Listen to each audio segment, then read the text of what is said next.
Hello my friends and welcome. Yesterday I watched and even streamed a video of the meeting between President Vladimir Zelensky and Donald Trump. I was surprised about that meeting to happen. Actually, it was announced I think 3 or 4 days before the meeting actually happened. I'm surprised because Donald Trump himself said before that he will meet with Putin or Zelensky only at the very final stage of the agreement. Yeah, so-called peace agreement, all of those 28 points or whatever that Donald Trump really wants to force Ukraine or Russia even to sign. Well, as we know already, the project initially originates from Russia itself. The architect of it is Kirill Dmitriev together with Ushakov, and they just propelled those peace plan points to Davydov and Kushner, and they delivered it to Donald Trump, and I guess Donald Trump even didn't read it. The White House administration just started to say that it's American peace proposal, that's it. They forced Ukraine really to sign the peace deal until Christmas. Yeah, there are more and more deadlines that Donald Trump establishes on Ukraine. You need to sign it today, tomorrow. But yesterday, one more surprise, actually, that Donald Trump stated that no more deadlines are valid for him, for this peace agreement. And overall, he stated, and Zelensky nodded, that the result of those negotiations is still unknown. Donald Trump was asked about whether the peace agreements are not signed or it's impossible to achieve. Well, he said that those sides will just continue to fight. That's what he stated. So it is now understandable that if Russia disagrees with this peace proposal, Donald Trump will not help Ukraine in a military way. Well, still there is a tiny little chance for it, but judging on Trump's rhetorics, it will not happen anytime soon, and Russia, like this status quo, is still out there. Russia wants to create some sort of the business partnership together with Trump's family. It is evident that Trump's family is also very interested in that, and also some of the business partners like Davydov and Kushner. Their goal is basically not to stop those atrocities happening in Ukraine, those war crimes. Russia continues to strike Ukraine very hard, but overall what drives those peace agreements is just to remove the obstacle, Ukraine itself, in a way to achieve some sort of the negotiation business deal with Russia. It is very low from the White House, but that is all about Donald Trump. He is not really a politician leader in his core. He is a businessman and he wants to make the deal with Russia, but Russia has absolutely different proposals, and Putin lives in his own world, and it's not about deals or money or something like that. Putin says it openly in most of his interviews that he wants to make Russia great again. It is his goal to restore Soviet or Russian Empire as it was with previous borders. And Ukraine is just one more step for Russia to achieve this goal. The problem for Russia, however, that their economy will not allow it to happen. From what we already witness, that Ukraine is still capable to defend itself, and the progress of the Russian army on the front lines is very slow. By the way, today I'm gonna publish, or maybe tomorrow, a video that I recorded yesterday about the Russian economy, that definitely it went down in every sort of the sphere, so stand by for that video. I just want to record this new one because the events happened yesterday, they are very fresh, so just to recall what happened between Zelensky, Donald Trump, and how it all gonna influence the war in Ukraine. So for most of the experts, even from legacy media, for me and you, it is already understandable that the goals of those peace agreements, they are unachievable because every side pursues its own goals. Yeah, so they are unique for Putin, they're unique for Donald Trump. Yeah, Russian regime, they want to make the deal between the United States and Russia, some sort of the business proposal. They have this common interest, but it's not the main one. It's far to be something outstandingly special. They just propose this business component to achieve their result on the battlefield and with Ukraine. And why does Zelensky play this game with the peace agreement? Well, because still Ukraine obtains some of the support from the United States, even via Pearl program, but still United States weapons, they're going to Ukraine, plus intelligence information. Yeah, Ukraine is not that dependent nowadays from the United States compared to what it was before with Joe Biden in administration, but Donald Trump just ruined this leverage possible to act on Ukraine. Now he just diplomatically forces or sometimes even abuses, harasses Ukraine most of the time, but that's the only thing he may manipulate with Ukraine. Canceling the Pearl program and intelligence support, well, it may harm Ukraine, but it will not force Ukraine to surrender to Russia. So absolutely America cannot influence Ukraine, and moreover, they cannot influence Russia. The only thing how they may stop the war in Ukraine is to support Ukraine with lots of the weapons, and Ukraine physically may stop Russia on its own territory. That's the only variant. But Russia changed it because they're very successful in manipulating Donald Trump and his circle, so we see this sort of the attitude. And yesterday, once again, there was the proof that for Donald Trump there is no difference between victim and aggressor. Then he was asked the question about the recent Russian attack on Ukraine, on Kiev. Then Russia hit lots of the civilian buildings, even hospitals, lots of the civilian life losses. Well, he compared that to Ukrainian attacks. He immediately turned the question like Ukraine is attacking Russia too. He said, it's not a bad thing, I'm not telling that it's bad, but they attack each other. But the thing is that what Russia strikes in Ukraine and what Ukraine strikes in Russia, those are two complete differences. And Donald Trump, it seems like he doesn't understand. Well, before it was different. Donald Trump really condemned the Russian strikes on Ukraine. I think it was influence of Melania Trump, and Donald Trump said it himself that, and then I go home, I said, oh, it was a wonderful talk with President Putin, but Melania said, oh, you see, they hit again Kiev city or something else, people are dying, and Tom, oh shit, it's bad. But now it seems like he's not communicating with Melania or something, so he completely degraded in the sphere. There is no humanity, zero, coming from Donald Trump, but it's his personality, he's a narcissist, psychopath. Plus, Donald Trump is really incompetent. He spoke with Putin right before the meeting with Zelensky, and obviously he was influenced by this Russian propaganda coming from Putin.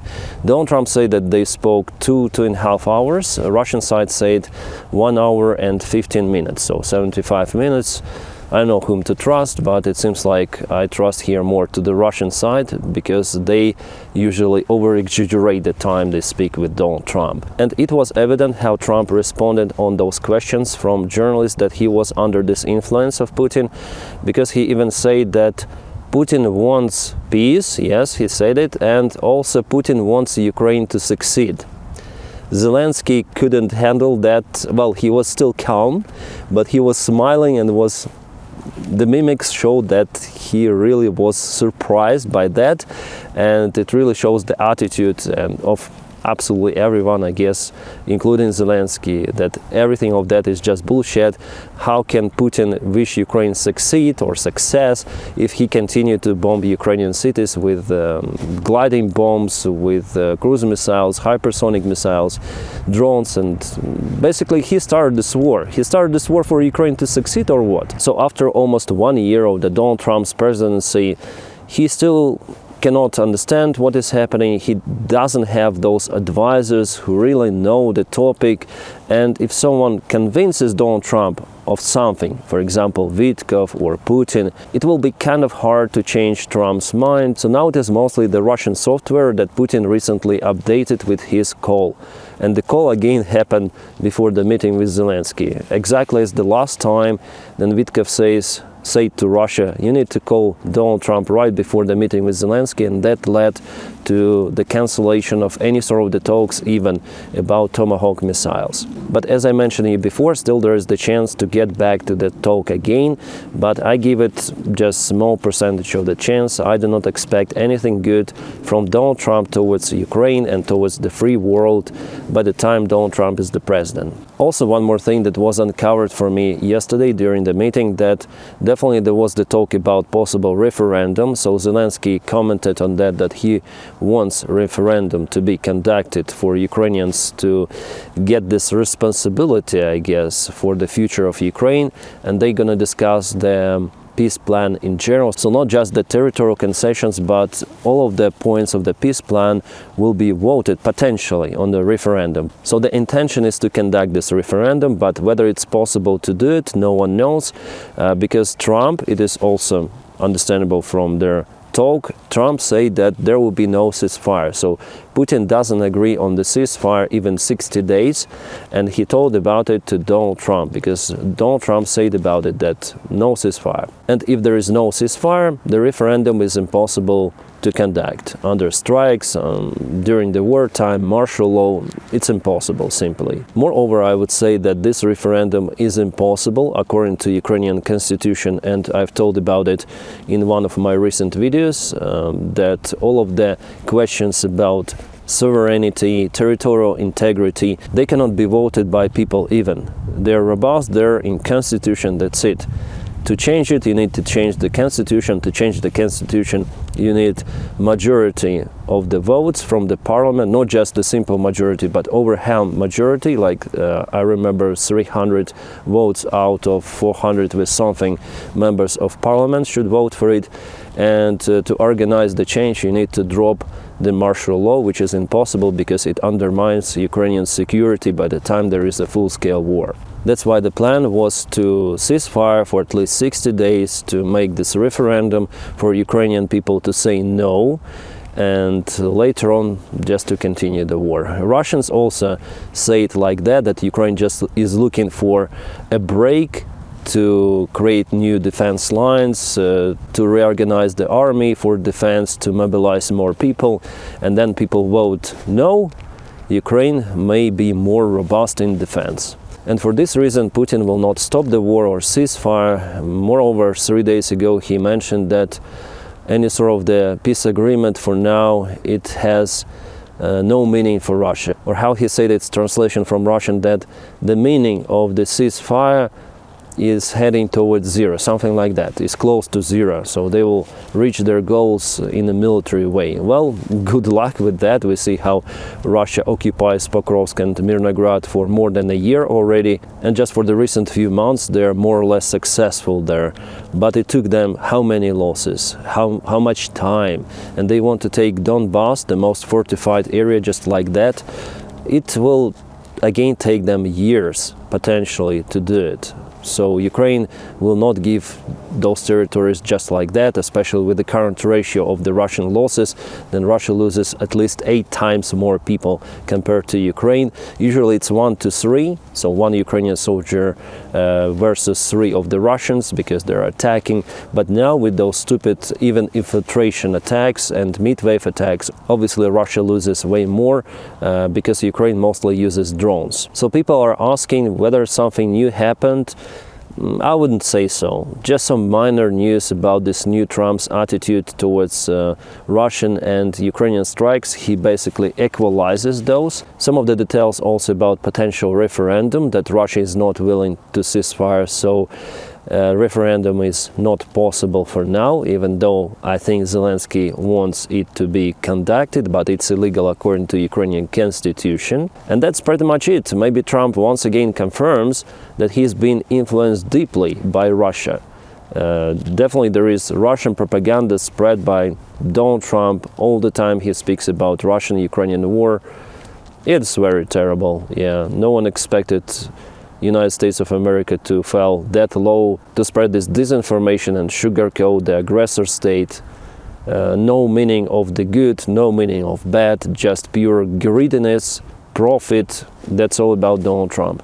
The only good thing about this particular meeting, it was that there was no direct harassment of Zelensky this time. It was quite a friendly meeting, let's say, with a dinner, with a press conference, with mutual respect. Zelensky handled himself as hard as he could, not to react too much on this Russian propaganda bullshit vomiting out from Donald Trump's mouth. So there were no any new ultimatums on Ukraine stated by Americans. Absolutely. So the Pearl program will continue to work. Ukraine will continue to receive intelligence support. That's good news, absolutely, because before, then this 28 point peace plan was proclaimed, delivered as the Trump's peace plan. There were reports citing the sources in Washington, D.C., Trump's circle, that Trump is willing to halt even the Pearl program for Ukraine, plus intelligence support. Well, it didn't happen, and judging on the signs and that friendly-like meeting, it will not happen in the coming future. That's good, and that is what Russia actually wants to achieve with those peace agreements, to cancel the entire support of Ukraine. And also Russia wants allies to clash between each other, Europeans and Americans, and judging on the new security policy of the United States that was signed by Donald Trump, America definitely is looking at European Union as on competitor, potential enemy. And if you listen to what J.D. Vance says, luckily he wasn't presented yesterday on the meeting, but this is a very harsh rhetoric towards allies and sugarcoating rhetorics towards Russia and potentially even China. By the way, China started new military exercises today.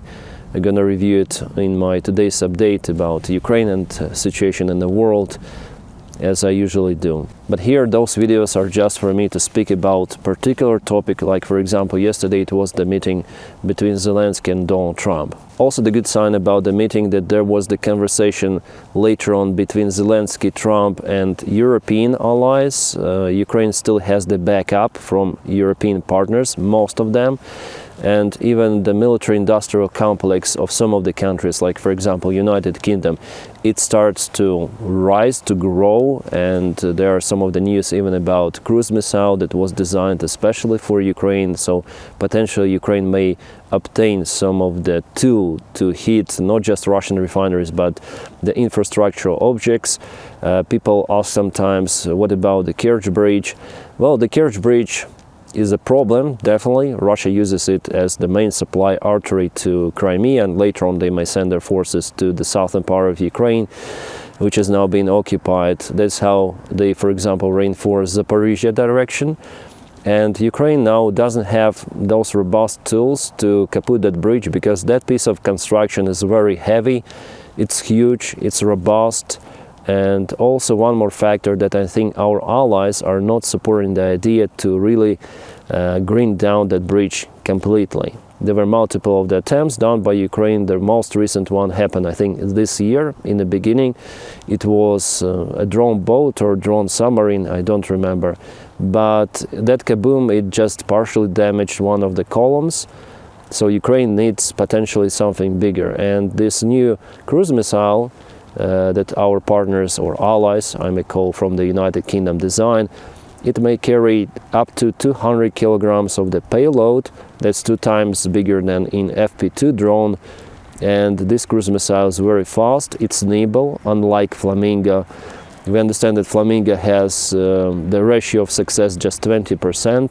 So potentially Ukraine may have this option to kaput even this piece of the infrastructure or something even more important, I would say. And what is more important than the Kerch Bridge? Well, of course, Russian oil ports. Novorossiysk, Tuapse, and ports in the Krasnodarsky Krai. Ukraine attacked Novorossiysk the last month, and it was a successful attack, especially if we speak about kaboom of the Russian S-400 air defense systems. But still, port later on, at least partially, it renewed its operation. So Ukraine still needs some of the tool, very effective, to conduct those operations more precisely and more effective, with a great probability for Russia not being able to use their oil export at all for extensive period of time, maybe even for several months or several years it could be. Well, I would say that Ukraine has that tool already. It is called Neptune missile, a long variant of Neptune. It is very effective, almost 100% effective, but it requires lots of the resources to produce those missiles, and Ukraine doesn't have those actual physical capabilities. For Flamingo, everything is more simple. It's basically a missile that is made in garage, just the garage is big, very simple components, old engines, some of the old Soviet bombs that were converted into the warheads, so everything is very easy there compared to Neptune. But Neptune requires lots of the funds, I mean this project, so maybe guys from the United Kingdom, they thought, okay, maybe we're gonna come out with our project separate. We're gonna produce those missiles at home in UK and send them to Ukraine. It could be even more effective. So thanks our partners who still support Ukraine, Europeans, and by the way, Americans. I understand that America is not just about Donald Trump, as well as Ukraine is not just about Zelensky, or Russia is not just about Putin. Sadly, Russians, they still support their leader, their policy mostly. Yeah, there is the great opposition there. They're just calm, or they exited the country, because if they start to protest, they're all gonna be jailed, sent to some of the gulag or something. But majority of Russians, they still support Russian's regime, and they do not understand why Ukraine bombs them. I watch those Russian videos on Telegram channels, how they film some of the kabooms. They're always surprised, oh, crazy hoholes, they're bombing us. What have we done to them? Like, they do not understand, most of the Russians. For them, this special military operation that Putin started, it's all somewhere on TV, you know, it's happening in parallel world, alternate reality. But no, it's a real life, and Russians will also feel circumstances.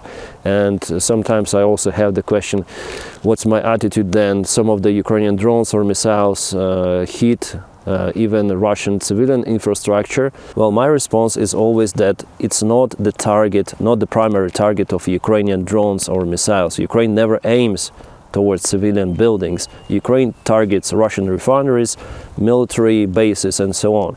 Russia may intercept Ukrainian drones, they may use electronic warfare, and in this case, yes, drones, missiles, they hit some of the buildings.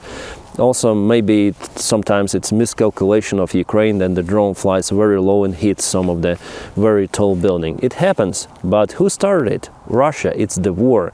And if we speak about survival in existential war, there is no limit for self-defense. So yes, civilians, they die.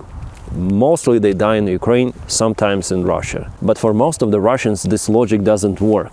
They blame Ukraine, not their president who started this war. It is what it is. Oh, we have just a new comment from Peskov, a spokesman of Kremlin, that Ukraine should withdraw the forces from Donbass to ceasefire. That's it. The war will continue. Nothing will happen for the next couple of years while Russia gradually occupies Ukrainian territories. Unfortunately, Ukraine doesn't have enough resources to withstand against all of the Russian attacks. So slowly, but Russia will propel forward while Putin is alive, while Russian regime is in power. This war will continue. It's already understandable. Putin's life goal is to restore Soviet Union, Russian Empire, and he tries to achieve it with every possible mean. And Donald Trump is just one more tool, his diplomatic warfare to press Ukraine, Zelensky, and he is successful, as I already mentioned. Yeah, Donald Trump is not supporting Ukraine as Joe Biden with direct military help and so on.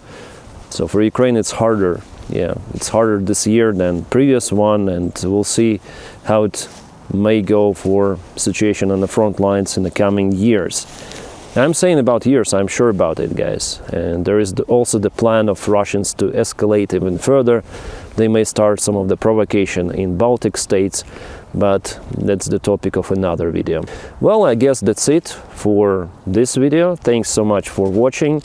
I'm gonna record kind of often those videos, because for me it's just like a variant to go out from my cave and film something. Yeah, I do it mostly for myself. I'm sorry, I understand you like my videos, but especially those kind of the videos like you watch, this one, I do it for myself. To get out and speak with you directly, I understand that I need to film most of the time, so it's just an excuse for me to walk, to hike.